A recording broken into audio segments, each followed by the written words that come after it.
Hello, dear gardeners. Imagine your garden, a serene oasis of vibrant blooms and fluttering butterflies.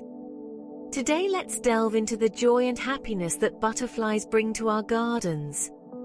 Butterflies are nature's confetti, adding splashes of color and movement to our green spaces.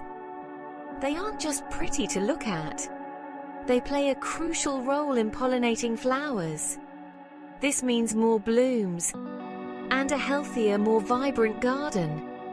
Creating a butterfly haven in your garden is easier than you think. Start by planting nectar-rich flowers such as aster, lantana, cosmos, marigolds, gomphrena, and many more. These plants provide essential nourishment for butterflies. And don't forget host plants like lemon, curry leaves, passion flower, where butterflies can lay their eggs. Butterflies love sunny spots, so make sure your garden has plenty of basking areas. A shallow dish with water and pebbles can serve as a butterfly bath, offering them a place to drink and refresh.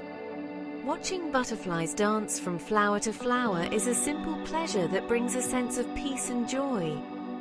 It's a gentle reminder of the beauty and wonder of nature. For many gardeners, these moments are a source of deep happiness and connection to the natural world. So, dear gardeners, let's invite these delicate visitors into our gardens. With a bit of planning and a touch of nature's magic, your garden can become a haven of happiness and beauty. Happy gardening, and may your gardens always be filled with the flutter of butterfly wings. Until next time, keep blooming and growing.